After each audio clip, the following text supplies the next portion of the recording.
पुढची बातमी stand up comedian Kunal कामरा एकनाथ शिंदेंविरोधातील गाण्यावरून सध्या वादाच्या भोवऱ्यात सापडलेला आहे। शिंदेंविरोधात बदनामीकारक गाणं असेल तर सहन करणार नाही असं कुणाल कामराच्या गाण्यावरून उदय सामंत यांनी इशारा दिलाय।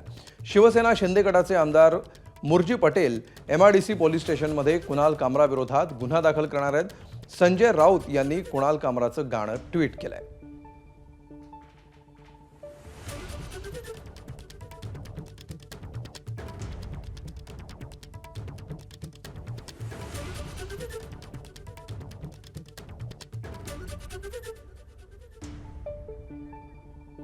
अधिक माहिती घेऊया आमचे प्रतिनिधी वेदांत नेप सध्या आपल्या सोबत आहेत। वेदांत, कुणाल कामराच्या एका गाण्यावरून आता नवा वाद समोर येताना दिसतोय, काय नेमकं घडतंय याबाबत?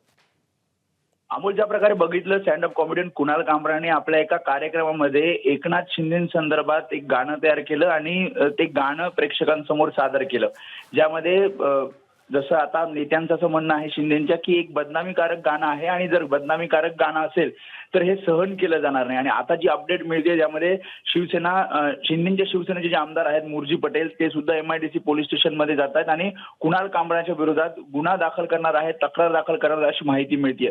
या गाण्यानंतर वाद दोन्ही बाजूंनी पाहायला मिळतो, म्हणजे विरोधकांनी, काही जणांनी, नेत्यांनी, म्हणजे खास करून संजय राऊतांनी हे गाणं ट्विट केलेलं आहे, तर दुसरीकडे शिंदेचे जे आमदार आहेत ते या गाण्यानंतर किंवा हे गाणं जसं व्हायरल होतंय तसं ते सुद्धा आक्रमक झालेले आहेत आणि कुणाल कामरावर तक्रार दाखल करावी, त्याच्या विरोधात गुन्हा दाखल करावा अशी मागणी केली जाते। अमोल, धन्यवाद वेदांत या सविस्तर माहितीबद्दल।